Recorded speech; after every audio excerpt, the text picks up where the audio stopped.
संध्या का समय था जब राजपुर राज्य के सेनापति मंगल सेन, प्रधानमंत्री बास बहादुर और राजकीय कोष के खजांची कुबेर दत्त ने एक साथ राजपुर के राजा पद्मावत के कक्ष में प्रवेश किया और बोले, महाराज, क्या हम लोग अंदर आ सकते हैं? आइए आइए आइए, आज आप तीनों एक साथ, क्या माजरा है?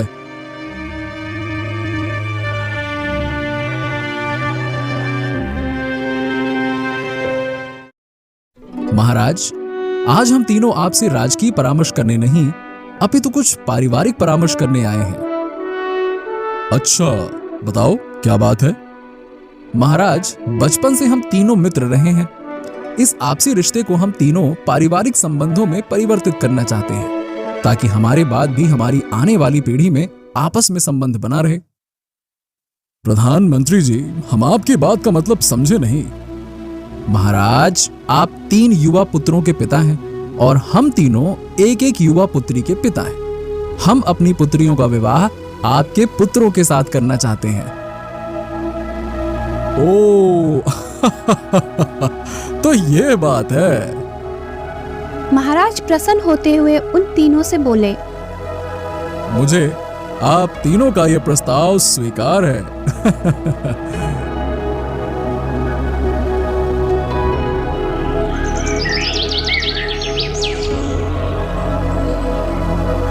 इस घटना के 15 दिन पश्चात ही तीनों राजपुत्र का सगाई समारोह धूमधाम से संपन्न हुआ।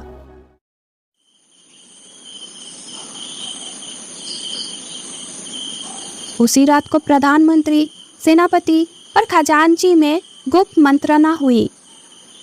हमारी योजना के अनुसार तीनों राजपुत्रों के साथ हमारी पुत्रियों की सगाई तो आसानी से संपन्न हो गई।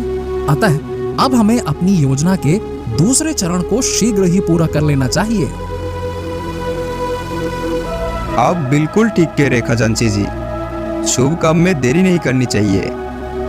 तो ठीक है, आज की रात ही राजा पद्मावत के जीवन की आखिरी रात होगी।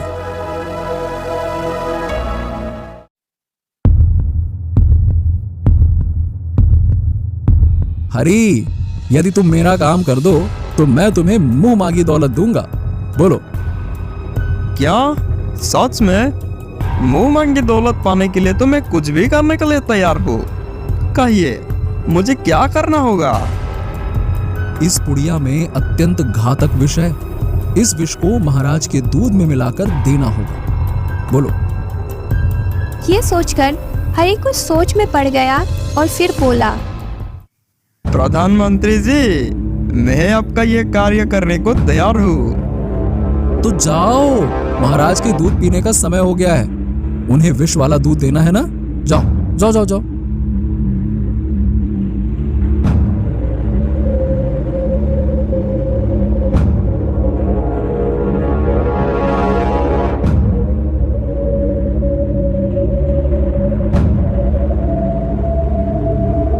लीजिए महाराज, दूध पी लीजिए।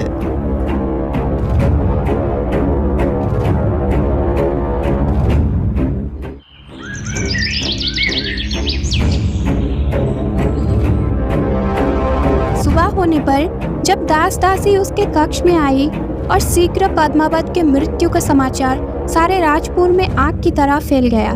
ये समाचार सुनकर इधर प्रधानमंत्री खजांची और सेनापति खुशी से झूम रहे थे। अब पद्मावत मर गया। अब हमारी योजना बिना किसी विघ्न के पूरी हो जाएगी। इस घटना के 20 दिन पश्चात प्रधानमंत्री बास बहादुर ने युवराज हीरापत को बुलाकर उससे कहा, राजकुमार, महाराज के आकस्मिक निधन के पश्चात राजपुर की राजगद्दी खाली पड़ी। तुम महाराज के बड़े पुत्र हो, इसलिए अब तुम्हें ही राजपुर की राजगद्दी संभालनी है। इसलिए मैं चाहता हूँ कि राजगद्दी पर तुम्हारे बैठने से पहले ही मेरी पुत्री मंजरी के साथ तुम्हारा विवाह हो जाए, ताकि तुम सपत्नीक राज दरबार में बैठो। तो इस कार्य में रुकावट क्या है प्रधानमंत्री जी? मैं आपकी पुत्री के साथ आज ही विवाह करने को तैयार हूँ। राजकुमार, रुकावट आपकी ओर से नहीं, अपितु मेरी पुत्री मंजरी की ओर से है। क्या मतलब प्रधानमंत्री जी? राजकुमार, मेरी पुत्री मंजरी बहुत जिद्दी है। उसकी जिद है कि जब राजकुमार हीरावत किसी दूसरे राज्य में जाकर वहां से उसके लिए कोई अनोखी चीज नहीं लाएंगे, तब तक वो राजकुमार के साथ विवाह नहीं करेगी। ओह, ये तो बड़ी विचित्र जिद है मंजरी की। फिर कुछ सोचकर उसने प्रधानमंत्री से कहा, ठीक है प्रधानमंत्री जी, अब मैं मंजरी की जिद को पूरी करने के पश्चात ही उसके साथ विवाह करूंगा।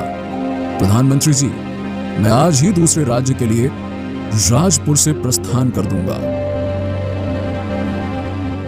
राजकुमार, मैं आपसे एक और विनती करना चाहता हूं। हाँ, कहिए प्रधानमंत्री जी।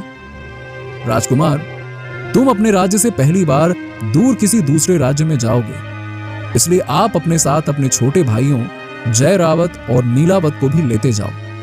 1 से 2 और 2 से 3 भले होते हैं। हाँ, कह तो आप ठीक रहे हैं प्रधानमंत्री जी। आपका कहना मानकर मैं जय रावत और नीलावत को भी साथ लेते जाऊंगा। धन्यवाद। मुझे इस बात की खुशी है राजकुमार कि आपने मेरा सुझाव मान लिया। उसी दिन हीरावत, जयरावत और नीलावत राजपुर से दूसरे राज्य जाने लगे। वे अभी प्रस्थान करने ही वाले थे कि युवराज, युवराज रुकिए। फिर प्रधानमंत्री, सेनापति और खजांची अपने अपने हाथों में पकड़ी संदूक तीनों राजकुमारों को देते हुए बोले, राजकुमारों, तुम तीनों परदेश जा रहे हो। यहाँ से चलकर ना जाने तुम्हें कहाँ भोजन मिले। हमारी पुत्रियों ने तुम्हारे लिए लड्डू बनाए हैं, लो इन्हें रख लो। राह में भूख लगने पर इन्हें खा लेना। राजकुमार होते हुए हम आपसे एक बात कहना चाहेंगे। हम शीघ्र ही स्वदेश वापस लौट आएंगे।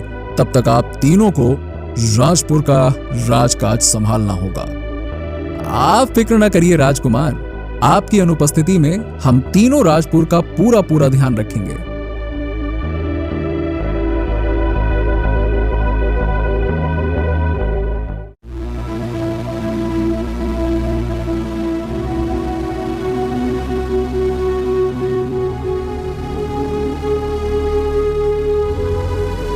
अभी तक तो सब कुछ हमारी योजना के अनुसार बिल्कुल ठीक हो गया। प्रधानमंत्री जी, अब आगे क्या करना है? इधर उस कक्ष के बाहर से गुजरती प्रधानमंत्री की पुत्री मंजरी उनकी बातें सुनने के लिए द्वार पर ही छिपकर खड़ी हो गई। मेरे दिमाग में एक योजना आई है। अब जबकि पद्मावत और उसके तीनों पुत्र हमारे रास्ते से हट चुके हैं, तो हमें राजपुर पर अपना अधिकार जमाने में देर नहीं करनी चाहिए। मित्रों, राजपुर की सेना को तो हम अपनी ओर मिला ही चुके हैं। कल जब दरबार लगेगा तो उसमें यह घोषणा कर देनी है कि आज से राजपुर पर हम तीनों का राज है।